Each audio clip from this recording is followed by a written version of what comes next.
Le parcours du 112e Tour de France est officiellement connu. L'équipe de votre podcast Vidéocast en connaît nos classiques et logiquement, sur le coup, nous allons analyser, décrypter cet itinéraire. Nous allons aussi nous amuser à tirer quelques plans sur la comète en imaginant les scénarios que pourraient nous réserver Poggi, Vingegaard, Remco et les autres. Il a découvert les 21 étapes en live sur l'écran géant du Palais des Congrès à Paris. Il a eu l'occasion de discuter aussi avec le patron du Tour, Christian Prudhomme. Il se réjouit déjà, évidemment, de commenter cette grande boucle 2025. Bonjour Rodrigo Benkens. Bonjour Hassan, bonjour Jérôme. Et surtout bonjour à tous ceux qui nous font le bonheur de nous écouter. Et ils sont, et elles sont, parce qu'il y a beaucoup de dames aussi, de plus en plus nombreux, de plus en plus nombreuses, et on les remercie. Et puis lui, il se réjouit déjà de réaliser toutes les interviews Made in RTBF au départ et aux arrivées d'étapes.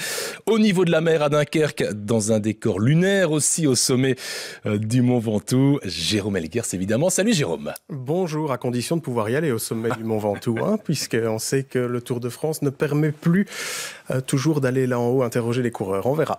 À mon avis, la tribune commentateur ne sera peut-être pas en haut, mais les journalistes, intervieweurs devraient être en haut. Et on vous le souhaite en tout cas. Et on souhaite aussi que les conditions météo permettent aux coureurs d'aller en haut, puisque ce ne fut pas le cas, souvenez-vous. Enfin, ça reste la dernière arrivée au sommet. Oui. Ça reste au mois de juillet, c'est quand même bon signe. A priori, ça devrait fonctionner. Alors, avant de lancer notre partie de questions-réponses, messieurs, on va écouter celui dont on vient de parler quand j'ai évoqué la petite discussion que vous avez avec lui, Rodrigo. Christian Prudhomme, en une bonne minute, 1 minute 10, eh bien, il va nous résumer les grandes lignes de ce Tour de France 2025. Si on regarde basiquement la carte, en effet, on peut se dire que la première semaine, c'est de la plaine, mais c'est une semaine de plaine en faux semblant, parce qu'en fait, il y a 4 arrivées pour les punchers. Il y aura dans la première semaine à Boulogne, à Rouen, à Vire, dans la Suisse normande et à Mur de Bretagne, une succession de côtes. Je crois que Thierry Gouvenou, qui a tracé le parcours, n'a pas laissé de côté une seule ascension entre l'île et la Bretagne. C'est fait pour les punchers, c'est fait pour qu'il y ait de la course, c'est fait pour que la première semaine soit débridée. On peut convoquer les coureurs de Liège-Bastogne-Liège et aussi les coureurs du classement général du Tour de France, qui désormais sont parfois les mêmes d'ailleurs. Donc voilà, ça va être une 10 premiers jours très dense, avec aussi un long contre-la-montre à Caen, 33 km, 8 km de plus que le premier chrono du Tour l'an dernier, et puis ensuite une deuxième partie de Tour où on sera résolument dans la montagne, dans le Massif central, une étape 100% Puy-de-Dôme avec 8 ascensions répertoriées. Ça va monter, ça va descendre. Vous avez vu ce que ça a donné au Lioran l'an dernier, une étape formidable. Ce sera la même chose dans le Puy-de-Dôme. Des Pyrénées très consistantes, un sandwich pyrénéen avec 2 étapes en ligne et au milieu un contre-la-montre, et puis ensuite le retour du Ventoux, et puis 2 étapes très rudes dans les Alpes, Courchevel, le récent mais fabuleux col de la Lose, et une arrivée à Alplane où le Tour n'était plus arrivé depuis 2022. Christian Prudhomme, donc le directeur du Tour, et on vous renvoie vers notre site internet www.rtbf.be/sport pour tous les détails, évidemment. C'est un Tour qui ressemble pour une fois à un Tour de la France, avec une grande boucle plus classique, même s'il est inimaginable, évidemment, dans le cyclisme moderne, de longer intégralement les contours de la France, comme lors du Tour 1924. Je vous conseille, je me souviens d'aller chercher cette carte, d'aller chercher en tout cas la carte sur le net, parce que cette année-là, on avait vraiment longé la mer, l'océan, les frontières de l'Hexagone. Tous les premiers tours étaient comme ça. Et celui-là était impressionnant. C'était vraiment le but de faire le Tour de la France. Après, ce qui variait, c'était qu'une fois, c'était dans le sens des... Dans un sens, et puis une fois dans l'autre sens. Et puis, je vous conseille aussi, tant qu'à faire, d'aller rechercher la carte du Tour de France 1997, parce que pendant la présentation au Palais des Congrès, on a pris Rodrigo Cyril Saugrand en sandwich. Vous étiez à sa droite dans le Palais des Congrès. J'étais à sa gauche. Je pense qu'il en est sorti, d'après les nouvelles que j'ai eues hier soir. Il est bien rentré chez lui. Et effectivement, il m'a glissé un moment dans l'oreille. Tiens, ce parcours ressemble à celui de 1997 auquel j'ai participé. Et il m'a rappelé aussi qu'il avait abandonné. Mais on rappellera aussi qu'il avait gagné une étape l'année d'avant. Et effectivement, quand on compare les 2 cartes, il y a plein de similitudes sur le tracé, sur la forme et aussi sur les villes traversées, puisque nous serons du côté de Rouen, du côté de Vire, du côté de Luchon, à Courchevel aussi, où ce Tour 2025 plantera des sites départ ou des sites arrivés. Donc, grand départ chez les Ch'tis le 5 juillet, arrivée finale le 27 juillet sur les Champs-Élysées. Les Champs-Élysées de retour après l'infidélité niçoise de l'an dernier. Pas 1 centimètre hors de l'Hexagone. Une première semaine qui s'annonce nerveuse. Un paquet d'arrivées au sommet, et puis peu de kilomètres contre la montre. Rodrigo, Jérôme, en quelques mots, sans rentrer dans les détails, parce qu'on va prendre le temps de le faire juste après, votre premier avis en découvrant cette carte. Jérôme, plutôt positif, plutôt perplexe, plutôt négatif? Bon, je suis toujours positif quand on découvre un parcours du Tour de France. Il y a cette forme d'excitation là. Mais je me dis que c'est un parcours parfait pour Tadej Pogačar. Mais comment faire un parcours qui n'est pas parfait pour Tadej Pogačar, à moins de mettre deux ou trois chronos de 50 km? En fait, tout lui va. Mais on en reparlera tout à l'heure. Mais cette première semaine, là, moi, elle m'intrigue. Et par rapport au rôle qu'a Pogačar, je me dis qu'il peut même déjà aller chercher quelques secondes dans cette première semaine aussi. Ouais, on peut en prendre, on peut aussi en perdre sur cette première semaine. Rodrigo, avis général? Alors, je suis partagé entre enthousiasme et déception. Enthousiasme parce que je pense que les 10 premiers jours, on va avoir donc 10 jours consécutifs, puisque on ne prend pas de journée de repos en 14 juillet. Le 21, on peut. Le 21, 14. On peut. Donc, on ne fera pas la fête en Belgique le 21 juillet sur les routes du Tour de France. Je suis très enthousiaste parce que je trouve que les 10 premières étapes peuvent constituer un joli feu d'artifice. Il y en aura pour tous les goûts, et quand on voit aussi, puisqu'on se focalise en premier lieu sur le cyclisme belge, quand on voit le nombre de gars qui peuvent se dire je peux peut-être prendre le maillot jaune, pas seulement gagner une étape, c'est ça qui change tout. Donc le premier jour, que ce soit Philipsen ou Merlier, puisqu'il semblerait que sa venue est une option à ce stade-ci. Le deuxième jour, avec des profils peut-être plus tels que Dely, Van Aert, qui a l'air d'être, d'après ce que dit son équipe, très très intéressé par tout cela. Vous ajoutez, parce que des punchers, Van Gils, peut-être même des Van Eetveld du côté du Mont d'Or, et bien sûr Remco Evenepoel avec ce chrono du 5e jour. Donc, c'est très enthousiasmant. Maintenant, évidemment, la deuxième étape à Boulogne-sur-Mer, elle peut très bien convenir à Pogačar aussi. Hein. Donc, là où je suis un petit peu déçu, c'est que je me dis, qu'est-ce qui, dans ce tour, va faire trembler le Slovène monégasque. Ouais. Surtout dans la deuxième partie, à partir de la 11e étape, un gars qui grimpe le plateau de Bay à 24 km/h de moyenne. Moi, je ne vois pas où il y a un piège pour lui. Alors, il y a toujours, évidemment, on ne lui souhaite pas mauvaise santé. Souvenez-vous, il y a 2 ans, au col de la Lose, et on revient au col de la Lose. Mais à la régulière, là, pour moi, c'est tapis rouge. Ouais. Aujourd'hui.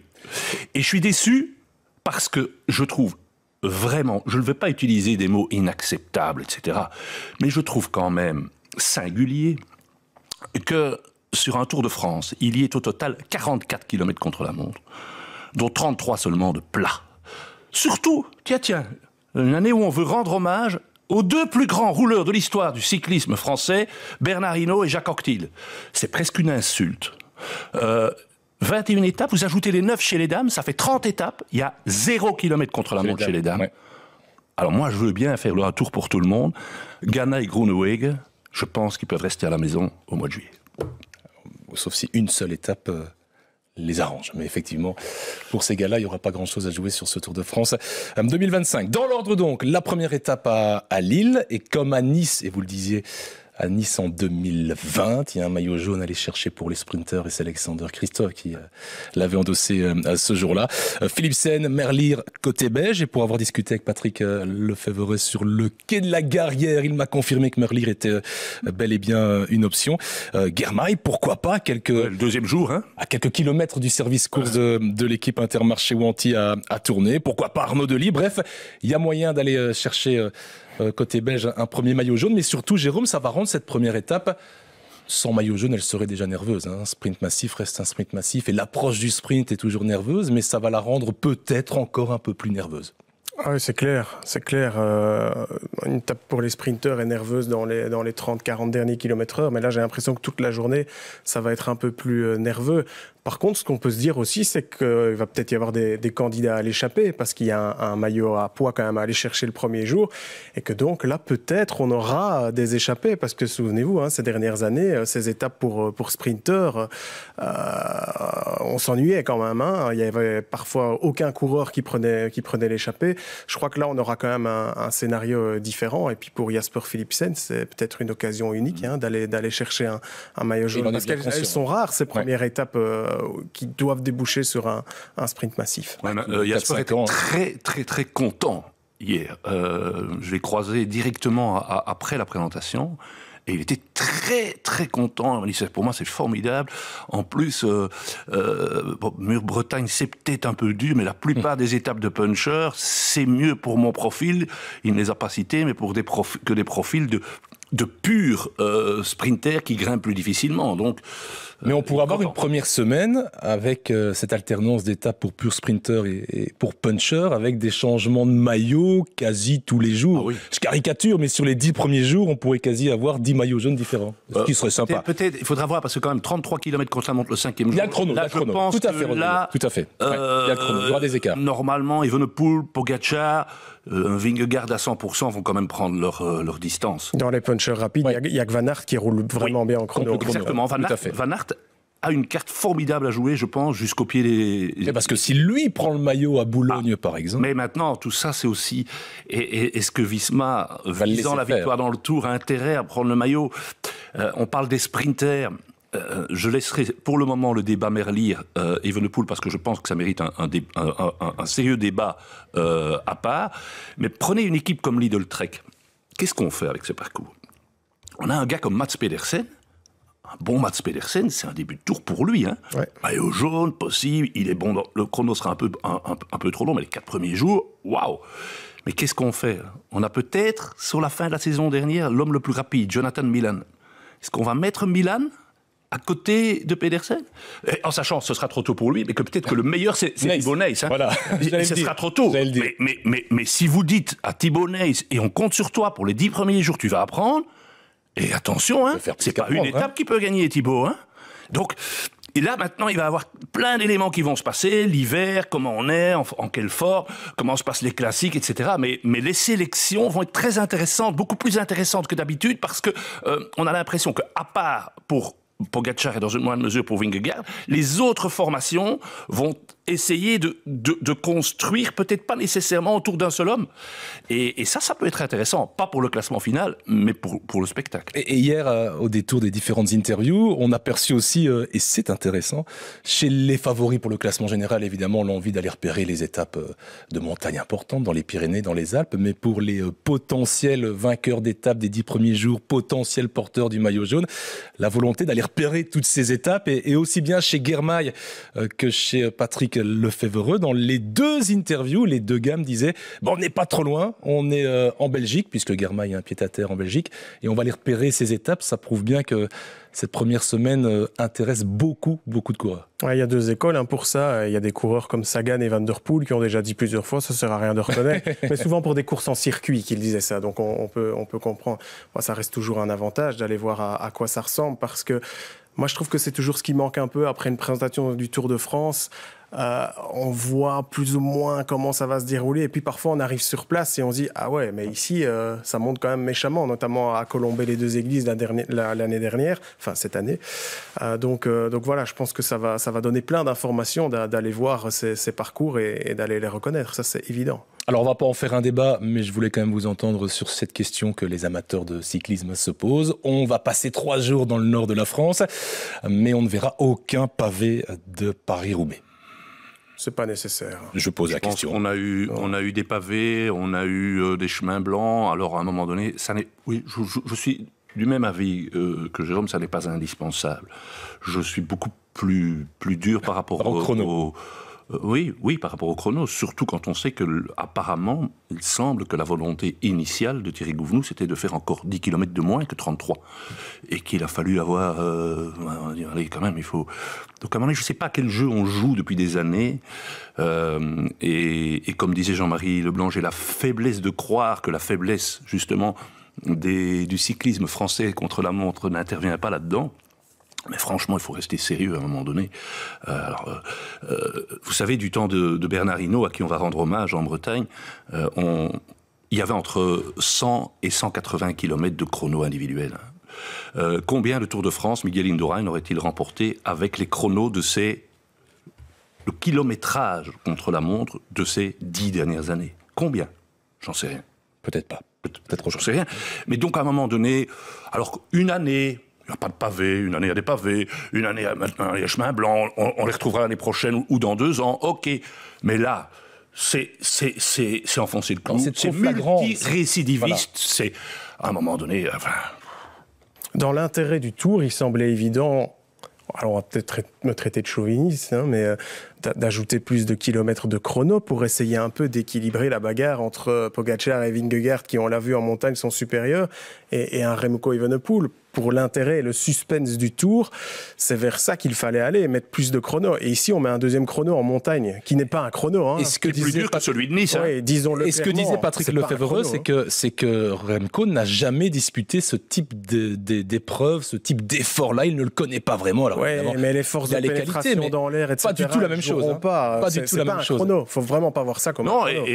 Mais je comprends aussi, on a le droit de nous rétorquer, Jérôme, Rodrigo, vous êtes un peu chauvin, c'est vrai que la Belgique a quand même la chance d'avoir chez les hommes le champion du monde et le champion olympique, et chez les dames la championne d'Europe. Donc réagirait-on comme ça si on n'était pas dans la situation? Il faut avoir l'honnêteté de le dire aussi.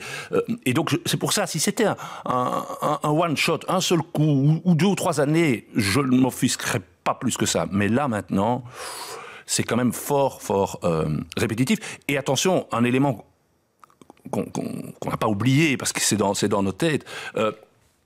Pas-de-Calais, Normandie, Bretagne, ça veut dire quand même bordure très possible. Je suis quand même très méfiant, parce qu'on nous les avait promis au Danemark. On n'a rien vu. Donc attention, le vent est capricieux.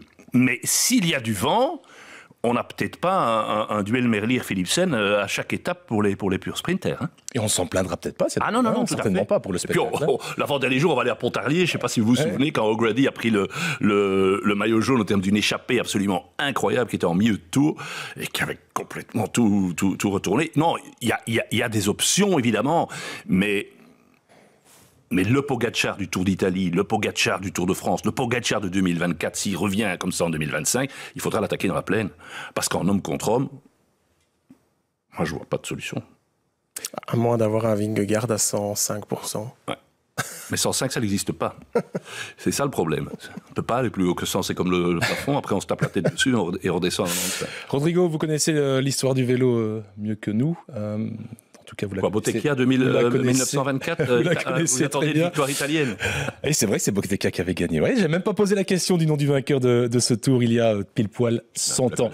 Mais donc les patrons du Tour, et vous l'avez évoqué, vont rendre hommage à différents champions, partant du Nord, Stablinski, et puis la Normandie avec Anquetil, la Bretagne avec Bernard Hinault, avec Louis Ombobé, ce départ d'étape à Saint-Main-le-Grand.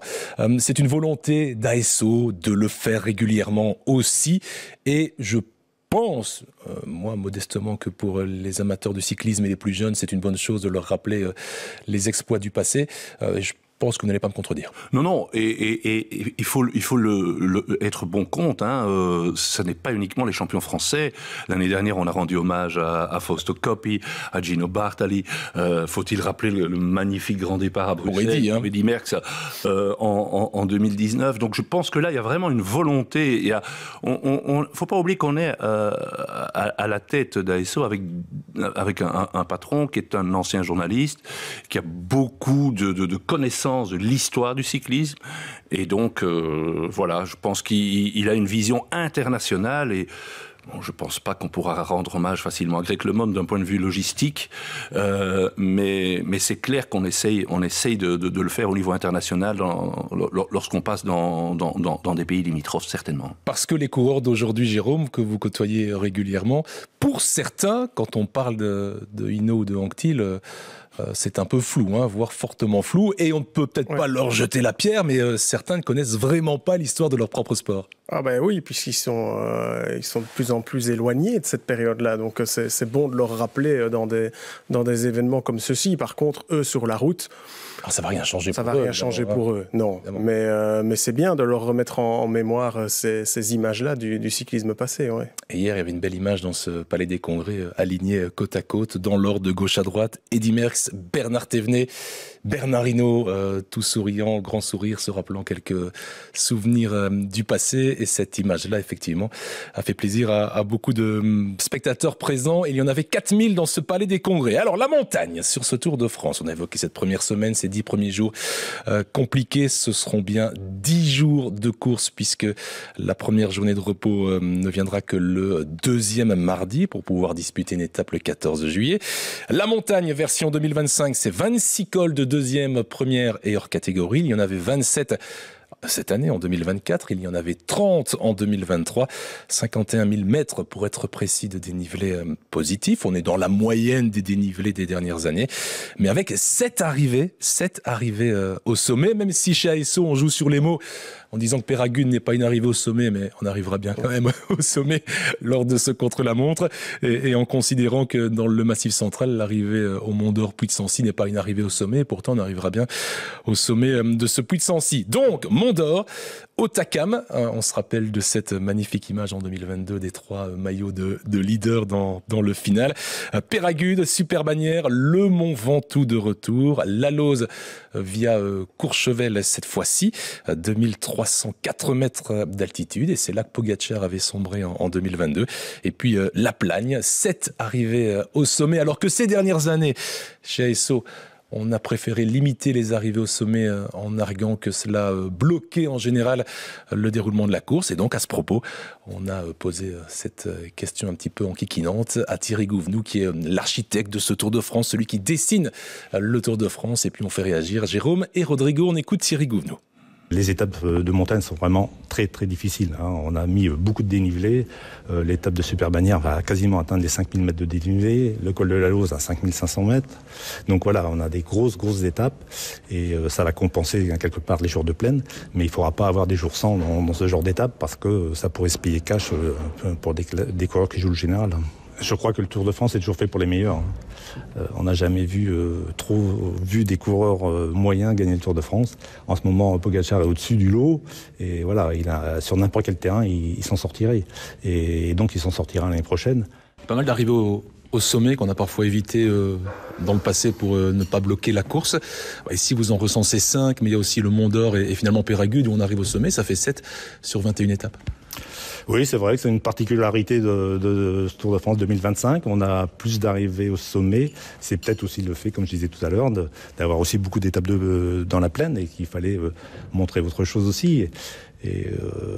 Voilà, on aura des grandes bagarres, c'est clair.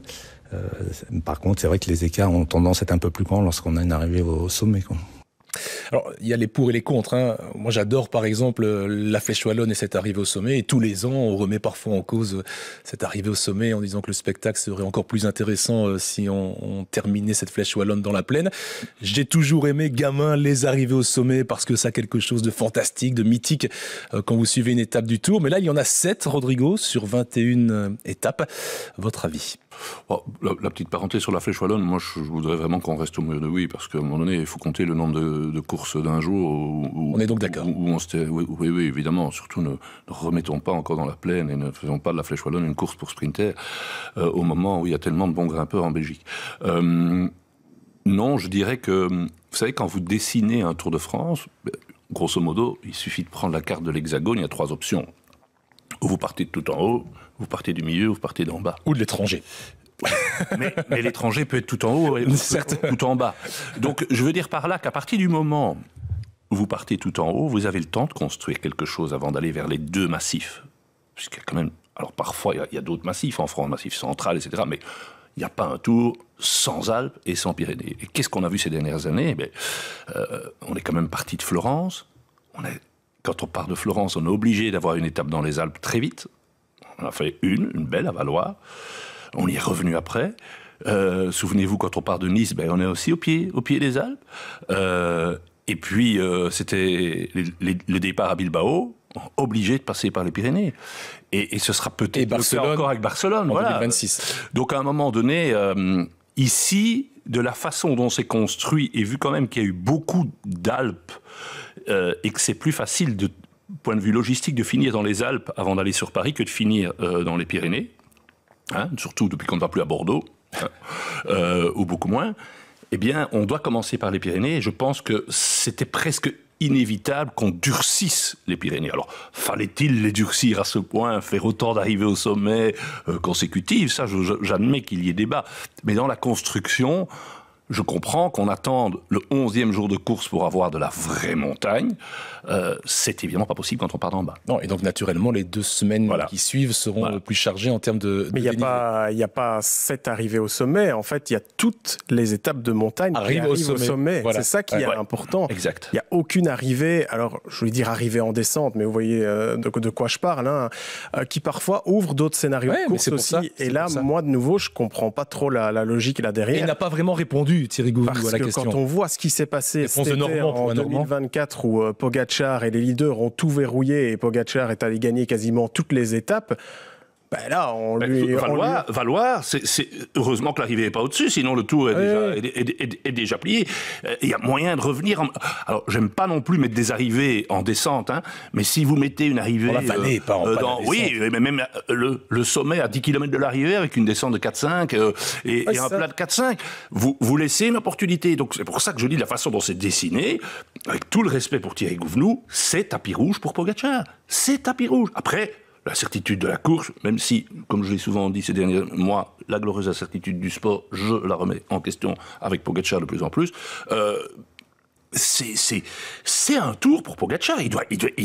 Quand il a vu ça chez lui à la maison, j'imagine, sur son ordinateur, il a dû être mort de rire. Hein. Ouais, mais un Vingegaard, même à 100%, on parlait de 105 tout à l'heure, mais...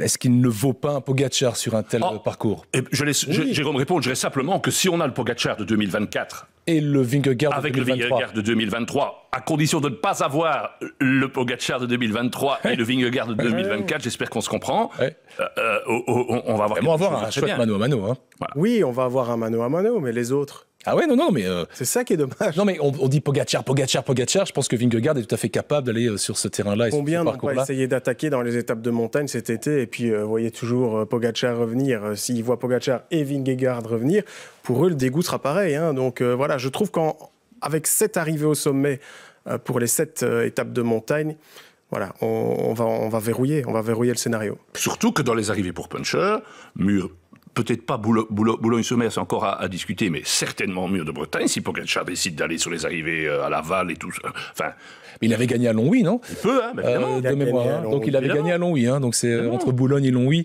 Mur de Bretagne, c'est déjà plus raide. Oui, on l'avait vu à Lausanne aussi, faire une belle fin de course sur ce genre d'arrivée. Donc si Pogačar se met en tête déjà avec son explosivité... Donc, il ne gagnera pas 6 étapes, mais 8. Non, mais n'oubliez pas, il y a des bonifs à aller chercher, et Pogačar est joueur. Donc je dis, tout est fait pour que Pogačar soit le matin du chrono, où Remco Evenepoel va essayer de lui prendre du temps, un maximum possible, pour que Pogačar ait déjà de l'avance avec les bonifs. Rodrigo, vous disiez... ce sera peut-être pas 30 secondes, mais Pogačar a souri en regardant sur son ordinateur, la télévision, qu'importe cette présentation du Tour. Quelle a été la réaction alors de Remco Evenepoel? Ça, je n'en sais rien. J'imagine qu'au fond de lui-même, il attendait quand même plus de kilométrage.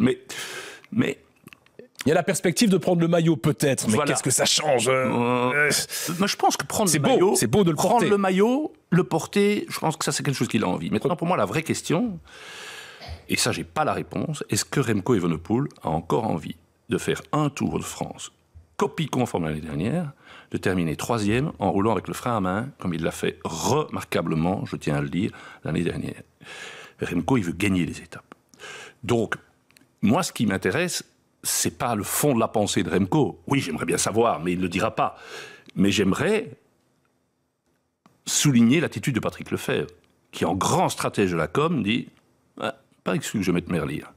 Ça veut quand même dire que si vous mettez Merlier, tant mieux pour nous, pour le cyclisme belge, tant mieux pour lui, qui le mérite, mais ça veut dire qu'on met Van Lerberg aussi, et qu'il n'y a plus que 5 équipiers. Et vous savez qu'un homme contre Pogačar et contre Vingegaard, Remco, pour le moment, à moins qu'il se bonifie de manière extraordinaire, c'est un cran en dessous. Donc collectivement, face au Visma, et surtout face à UAE, avec encore 2 hommes de moins, parce qu'on sait à quel point Van Aert, s'il est là, peut se mettre au service de Vingegaard, c'est vraiment très compliqué. Donc je me demande ce qu'il y a là derrière, et je ne pense pas que la stratégie soit déjà définie maintenant, mais je ne serais pas surpris qu'à un moment donné, quand le Giro va sortir, que si dans le Giro il y a ce que Remco n'a pas obtenu dans le Tour, Que Evenepoel dise, moi je vais au Giro pour gagner. Et puis arriver sans pression sur le Tour. Et je vais sur le Tour, avec le but de faire les 10 premiers jours à bloc, d'avoir le maillot jaune. Et puis si je constate dans la première étape pyrénéenne que le niveau est toujours le même, ce qui n'est pas dit, hein, il peut toujours faire le Tour de France 2025 en mode Vuelta 2023, en visant le maillot à pois par exemple, dont on fêtera les 50 ans d'existence, et on sait que Remco aime bien les maillots distinctifs, et en étant alors à 12e ou 14e à 15 ou à 20 minutes, on ne va pas s'inquiéter, on va le laisser partir. Comme au Tour d'Espagne, il va peut-être aller gagner plusieurs étapes. Je n'en sais rien. Mais le choix de Merlier pourrait nous inciter à penser qu'on y pense. Si vous... Et vu la domination de Pogačar, est-ce qu'il n'a pas intérêt vraiment à faire ça, en fait, à essayer de l'éviter et d'aller en Italie et pourquoi pas essayer de gagner un deuxième grand tour?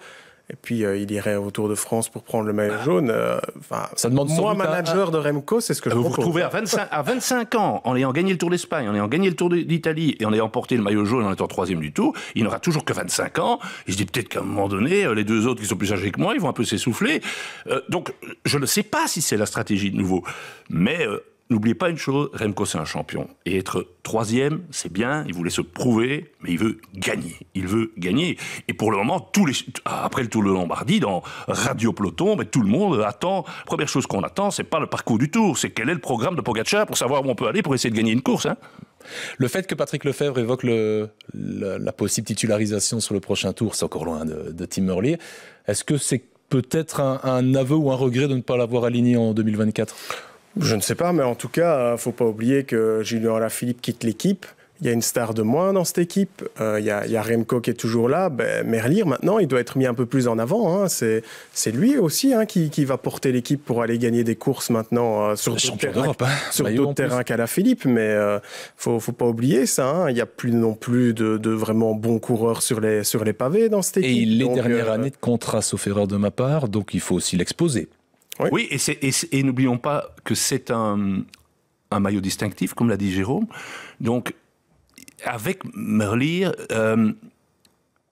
Evenepoel pourrait avoir ce qu'il n'a pas eu sur le dernier tour, puisque Alaphilippe n'étant pas là, c'est un déplacement d'un peu de pression. Voilà, ouais. Les premières étapes pour sprinter, peut-être, allez, il n'y a pas que moi dans cette équipe. Ça n'est pas mal. Et n'oubliez quand même pas que je ne vais pas vous abreuver avec des stats, mais les stats de Merlier dans les grands tours, le taux de réussite, c'est extraordinaire. Et il a ajouté un élément supplémentaire énorme l'année dernière, c'est qu'on disait, ouais, mais Merlier, en 3 semaines, il est cuit. Et il est allé gagner sur le Tour d'Italie la dernière étape, le 21e jour. Donc ça, ce sont quand même des arguments supplémentaires. Donc je peux comprendre.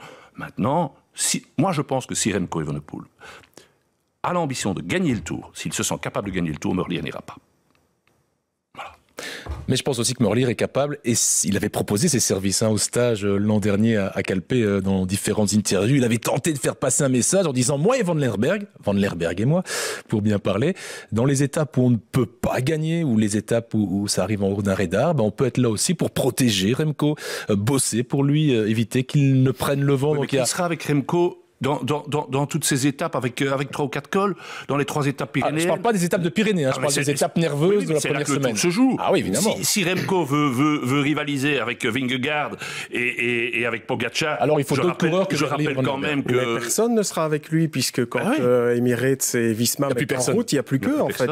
Donc, est-ce qu'il y a encore besoin, en fait, de construire une équipe avec 7 équipiers? On est très vite c'est-à-dire quand même que quand on est dans la vallée, si on a un problème mécanique, c'est quand même bien d'avoir un équipier, un gars d'expérience, un profil comme Catania, je ne sais pas, si Schachmann, s'il retrouve le niveau, et je ne sais pas si c'est possible, qui lui a permis jadis de gagner 2 Paris-Nice, peut être un profil intéressant. Évidemment qu'au moment où les choses sérieuses vont se passer, ce sera homme contre homme.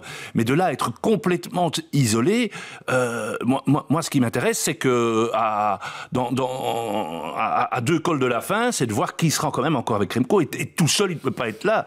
Donc évidemment, il ne faut pas oublier que Visma, de Vingegaard, a fait signer Simon Yates, qui va faire le même boulot que Adam de l'autre côté. Donc on va avoir 2 armadas de nouveau qui vont être au-dessus de tout collectivement. Hein. Ça, on le sait. Il suffit de lire la liste des coureurs engagés par les équipes de Pogačar et de Vingegaard. Alors, on avance sur cette carte et j'arrive à l'étape de Pontarlier du samedi. On va pas épiloguer sur l'étape de Pontarlier, mais moi, ce qui m'a surpris en découvrant ce parcours, et de nouveau, ce n'est peut-être qu'un détail, mais dans cette volonté d'ASO de garder le suspense le plus longtemps possible, et on les comprend, et on apprécie cette volonté, c'est de voir cette étape un peu tampon entre le vendredi et les Champs-Élysées. Alors, il faut remonter, évidemment, et limiter la distance avec Paris. Une étape pour baroudeur, une belle étape à aller chercher pour les équipes qui n'auraient pas encore gagné. Mais le Tour pourrait être joué, sera sans doute joué, le vendredi soir, et ça c'est quelque chose dont on a moins l'habitude ces dernières années. Il ne faut pas forcément réduire la distance, puisqu'ils sont parfois repartis de Marseille pour rejoindre Paris ou à Espelette. Moi j'aime encore bien. Sur ce coup-là, je suis plutôt d'avis d'essayer ça de temps en temps. Et pourquoi ? Pour justement permettre à ceux qui n'ont pas encore gagné d'essayer de gagner ? Voilà. Parce que, c'était pas l'avant-dernière étape, mais c'était il y a 1 an ou 2, je pense, quand Mohoric gagne du côté de Poligny. C'était une étape magnifique, avec un dénouement vraiment superbe, avec des échappées dans tous les sens. Et voilà, ça permet d'éviter ce scénario où il se passe rien et où on attend un sprint ou une bagarre entre les favoris. Et faire en sorte que tout le monde reste concerné le plus longtemps possible. Imaginez qu'il y ait entre le maillot jaune et le deuxième 10 ou 12 secondes et qu'il y a un peu de vent ce jour-là. Ah ouais ? Ben voilà, pourquoi pas ? Alors, on regrette de ne pas faire comme d'habitude et de ne pas mettre un chrono le samedi. Mais vous avez vu... Moi, je préfère qu'ils se bagarrent dans le vent que dans un chrono, personnellement. Ouais, ça dépend, mais oui, sauf que là, c'est le collectif, alors voilà. Et à un moment donné, ils sont déjà tellement forts individuellement, vous allez piéger UAE et Visma. Non, mais effectivement, si l'écart est limité, non, je suis d'accord. On doit utiliser ce terrain-là. En 2023, sauf erreur de ma part, la veille de l'arrivée sur les champs, on avait l'étape, c'était le Markstein. Oui. Qui était, je crois, un peu plus dur quand même que ce qu'on va voir à Pontarlier. Mais bon, c'est quand même... On a eu un beau duel entre le premier et le deuxième du général, mais en soi, tout était figé. Donc moi, j'espère que Jérôme ne se trompe pas et qu'en effet, tout sera dit vendredi et pas avant. Mais ça me donne envie de vivre cette étape d'un coup, Jérôme. Merci. Voilà. J'étais perplexe en voyant Pontarlier apparaître sur la carte et là d'un coup j'ai déjà envie d'y être. Il y aura des équipes qui n'auront pas encore gagné et il y a un chouette terrain de jeu donc. Et pour celles et ceux, et vous y étiez Rodrigo, qui ont assisté à cette présentation au Palais des Congrès, on nous a remontré les images des Champs-Élysées de 1975 lors de la première arrivée sur les Champs-Élysées. Et ce jour-là, évidemment, Merckx n'était pas le cannibale pour rien et n'avait pas son palmarès pour rien, il ne l'a pas construit pour rien et n'importe comment. Il dit Merckx jusque le dernier tour sur les Champs-Élysées, attaquer Bernard Thévenet, qui a même un peu flippé, il l'a reconnu ce jour-là. Donc ce tour peut se jouer même sur les Champs-Élysées, même si dans le cyclisme d'aujourd'hui, s'il devait y avoir 12 secondes entre Vingegaard et Pogacar, on n'est pas certain que celui qui serait deuxième attaquerait. Il suffit qu'il pleuve et alors on neutralise. Ça, c'est aussi devenu... C'était pas le cas du temps autant que vous évoquez. Quand il y avait une goutte de pluie, on ne neutralisait pas. Donc ici, oui. Mais ça reste quand même une grosse rigolade, cette dernière étape est magnifique pour le tourisme. Ce sera un moyen, un an après, de remontrer peut-être des vues qu'on n'a pas suffisamment vues ou qu'on aurait oublié des Jeux Olympiques, par exemple. Voilà. Mais cette dernière étape, elle vaut pour ces 1500 derniers mètres. C'est tout.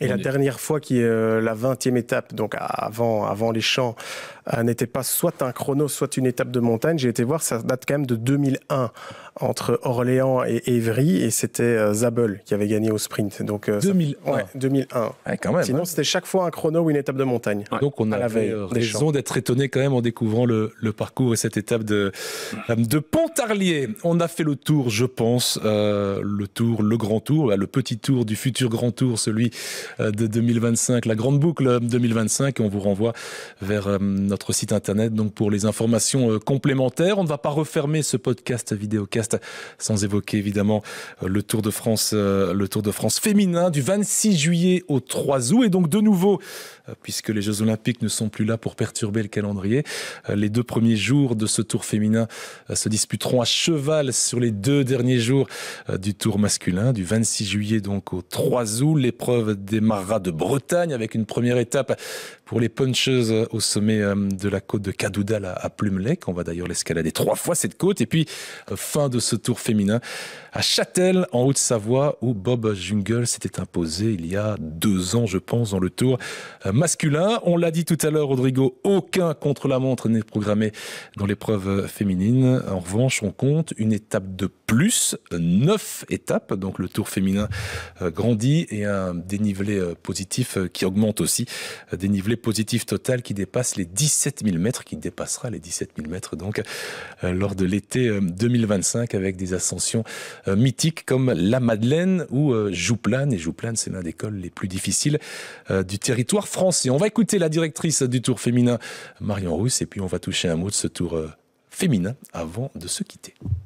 Souvent, on avait un parcours un peu plus conventionnel où on se disait, voilà, les difficultés, on veut avoir du suspense, les difficultés, on les met vraiment le samedi et le dimanche.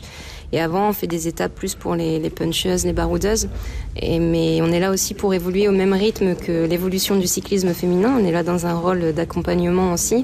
Et on a bien vu que ces 4 dernières années, le développement, il était juste incroyable. Voilà, le niveau global a vraiment augmenté. Donc, on s'est permis aussi de faire plus de dénivelé. Et on sait que plus de filles sont capables également d'aller chercher une étape de moyenne montagne. Le tour féminin, je me reconcentre, Jérôme, absorbé par la voix de Marion Rousse. Ce tour féminin qui grandit, une étape de plus. Et ce qui est intéressant dans ce que disait Marion Rousse, c'est que ASO a envie de s'adapter, de prendre le rythme du cyclisme féminin actuel qui grandit de plus en plus vite. Et donc ce tour féminin grandit aussi de plus en plus vite. C'est un peu le regret que j'ai pour le moment dans le cyclisme féminin, c'est qu'il n'y a pas beaucoup de place pour les pures grimpeuses, parce que les tours sont beaucoup plus courts que chez les garçons. C'est pas 3 semaines, donc on sait mettre forcément moins de montagnes. Et donc elles ont très peu de terrain pour s'exprimer. Mais ici, quand on regarde les 4 derniers jours, en fait, sur les 4 derniers jours sont 4 étapes de montagne ou de moyenne, 2 dernières de haute montagne, on va dire. Ouais. Donc c'est bien d'aller vers ça, mais par contre, à mon avis, ce qui va aussi se passer, c'est qu'on va augmenter les jours et on arrivera bientôt à 2 semaines de course, je crois. Rodrigo, est-ce que Lotte Kopecky, sur ce parcours-ci, avec des cols comme la Madeleine, comme Jouplane, on rappelle que Lotte Kopecky en 2023 a terminé 2e du Tour de France, peut espérer aller remporter une grande boucle, en sachant que son équipière, désormais ex-équipière Demi Vollering, va changer de crèmerie. Moi j'y crois. Sincèrement, j'y crois beaucoup. Vous la croyez capable de gérer la Madeleine, Jouplane face à Vollering et Nieuwendoa? En tout cas, quand on est 2e du Tour de France, comme vous l'avez dit, derrière une équipière, quand on est 2e du Tour d'Italie, moi j'y crois. Mais il faudra faire des sacrifices, il faudra faire des choix. Donc il faudra sans doute ne pas avoir le même appétit, parce que est-ce qu'on se rend compte de la saison que Lotte a faite? Elle a commencé autour des Émirats au mois de février et elle a terminé il y a 10 jours sur la piste à Ballerup, quoi. Et, attendez, elle a fait le gravel, elle a tout fait. Elle a tout fait. Et à un moment donné, si elle veut gagner le Tour de France, il faudra qu'elle renonce à certaines courses qu'elle a déjà gagnées. Notamment au printemps. Je pense que oui, mais pourquoi pas? C'est vrai qu'un petit chrono en plus, on n'a pas encore enfoncé le clou, aurait sans doute été bien. Mais si elle a envie de se donner la peine de le faire, moi, je pense que si on a une chance de gagner le Tour de France au mois de juillet, hommes-femmes confondus, pour moi, Lotte Kopecky est la plus belle chance que la Belgique, oui. La clé, c'est ça, c'est de savoir ce dont elle a envie, en fait. Voilà. Parce qu'elle a déjà tout gagné ou quasi tout gagné dans les courses d'un jour. Si on se met à sa place, la logique voudrait qu'elle ait envie de gagner le Tour de France. Mais pour ça, elle va devoir, comme on en avait discuté, pour un garçon comme Van Aert, un petit peu s'adapter et changer sa préparation, essayer de perdre un peu de poids pour être plus légère aussi Sauf dans que la Van Aert montagne. n'a jamais gagné le championnat du monde, n'a jamais gagné le Tour des Flandres, n'a jamais gagné Paris-Roubaix. Non, je compare pas les palmarès. Non, mais je sais. Donc à un moment donné, elle... Peut-être que la question ne s'est jamais posée pour Wout, parce que Wout veut atteindre ces objectifs-là. C'est les 3 courses de ses rêves. Ce sont des courses que Lotte gagne. Donc, alors, elle seule a la réponse. Et d'un autre côté, elle aime tellement son métier quand on voit qu'elle vient au championnat de Belgique, contrairement à beaucoup d'autres, contre la montre à Binge, alors qu'elle n'a pas de rival, qu'elle est quelques jours plus tard, elle est là aussi en ligne, elle n'a rien à prouver. Elle pourrait dire, allez, moi, je me concentre sur autre chose. Elle est là, elle est très respectueuse du public.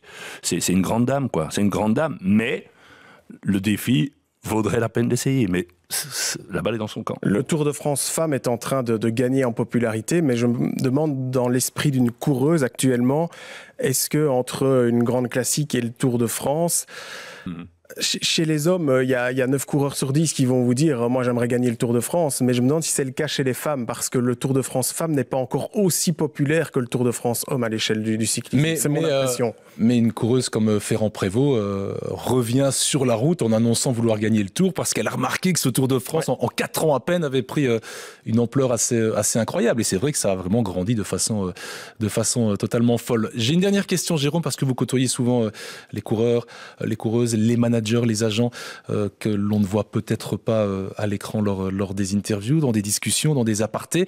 On a ce transfert de Demi Vollering qui a fait couler beaucoup d'encre dans le cyclisme féminin, parce que c'est une grande championne qui est dans la plus grande équipe du monde, SD Works, qui rejoint une équipe française, et ça fait beaucoup jaser. Et simplement ça, le fait que ce transfert ait fait beaucoup jaser, prouve que le cyclisme féminin est entré dans une autre dimension. Parce que quand une grande championne change de crèmerie, pour reprendre l'expression, eh bien c'est la planète vélo féminin qui s'emballe. Ouais, mais excusez-moi. Le cyclisme féminin s'est trouvé des visages, et plusieurs visages.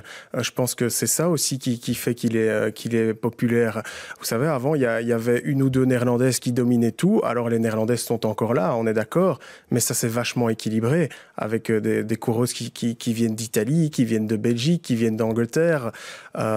Donc je pense que c'est grâce à ça qu'un transfert comme celui de Vollering devient aussi populaire. Ça devient une info. Et c'est normal, c'est normal, ouais. Une grosse info sur les radios, les télévisions, les sites internet. Je voulais simplement dire, tout ça c'est très bien pour Lot aussi, d'un point de vue communication. Pauline Ferrand-Prévot qui revient, qui dit « moi je veux gagner le Tour », Vollering qui vient de dire « moi je veux gagner le Tour avec une équipe française », elles se mettent complètement la pression. N'oubliez pas que Lot connaît très bien Vollering. Et dans ce petit jeu-là, n'oubliez pas, à un moment donné, quand on se tient, il y a eu 4 secondes, je ne vais pas vous le rappeler, entre les 2 premières lors du dernier Tour de France. Si ça peut se jouer à des détails, peut-être que le fait d'être plus sereine, plus détendue, tandis que la française et la néerlandaise ont peut-être tout joué sur le Tour. Et Lot, elle sait que elle peut encore gagner sur la piste, ou qu'elle peut gagner. Il paraît même qu'elle veut refaire le cyclocross. Elle fut jadis 5e des championnats de Belgique. Et juste apporter une réflexion, parce qu'on en a discuté en rédaction avec Martin Reynans, commentateur des courses féminines. Il rappelait quand même qu'en 2023, Kopecky fait 2e, mais avec des circonstances favorables, parce qu'elle était dans l'équipe de Vollering et qu'à un moment donné, on lui a laissé un peu de temps, et qu'il n'y avait aussi qu'une grosse étape de montagne. Ici, le programme est quand même vachement différent. Vollering n'est plus là, donc Kopecky sera la seule à prétendre à la victoire dans son équipe, peut-être.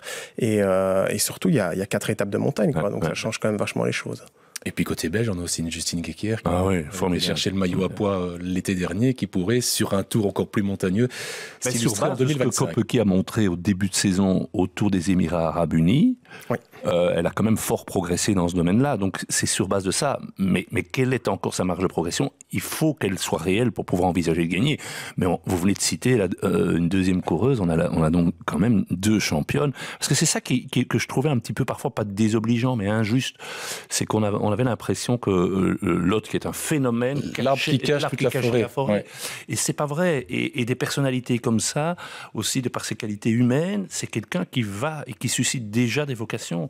Et donc, moi, quand je vois la façon dont elle a géré ces championnats du monde sur la piste, conscience professionnelle extraordinaire, et le respect qu'elle véritablement qu'elle inspire à ses concurrentes, ça, c'est parfois quelque chose qui en dit long aussi.